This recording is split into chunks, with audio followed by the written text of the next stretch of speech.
Middle east में Yemen का Houthi इकलौता ऐसा संगठन है जो अभी भी गाजा के साथ चट्टान की तरह खड़ा हुआ है।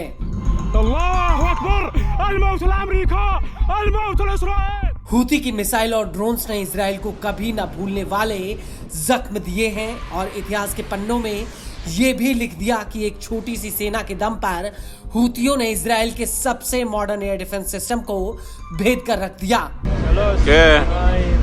עכשיו בנתב"ג, איזה מטורף.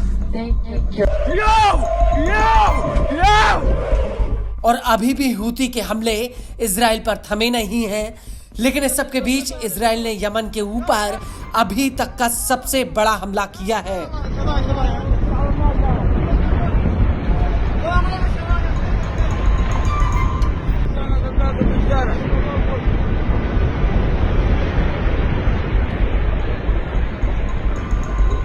इजरायली मीडिया के मुताबिक जिस वक्त हूती के मुखिया सैयद अब्दुल मलिक अल हूती भरी सभा में खुले आसमान के नीचे भाषण दे रहे थे, उसी दौरान इजराइल के लड़ाकू जेट्स ने यमन के कई हिस्सों पर बमबारी शुरू कर दी और देखते ही देखते यमन के भीतर मानो भूकंप जैसे हालात बन गए हों। चारों तरफ इजराइल का बारूद और गोले फटने लगे थे।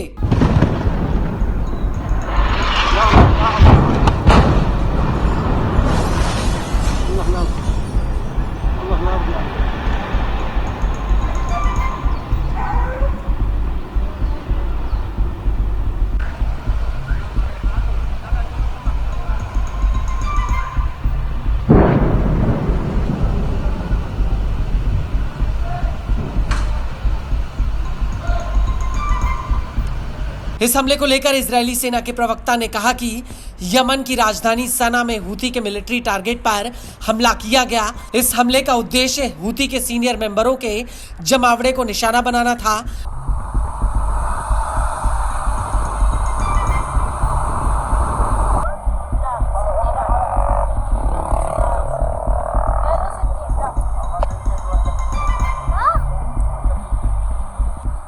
वहीं इजराइल के रक्षा मंत्री इजराइल काट्स का कहना है कि इस हमले में हूती की सबसे टॉप लीडरशिप को ढेर कर दिया गया।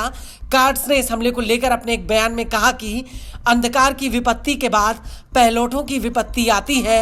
जो कोई भी इजराइल के खिलाफ हाथ उठाएगा उसका हाथ काट दिया जाएगा।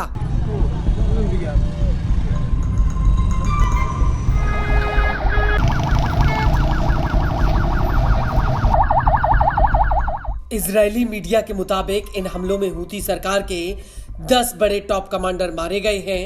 इनमें हूती के चीफ ऑफ स्टाफ भी शामिल हैं। इजरायली मीडिया के मुताबिक इस हमले को ऐन वक्त पर प्लान किया गया। इस ऑपरेशन को ड्रॉप ऑफ लक का नाम दिया गया है। इजरायली मीडिया का कहना है कि यमन के राष्ट्रपति भवन के कंपाउंड पर भी बमबारी की गई है। वहीं सऊदी अरब की न्यूज एजेंसियों के मुताबिक इस हमले में हूती नेताओं के घरों को भी निशाना बनाया गया।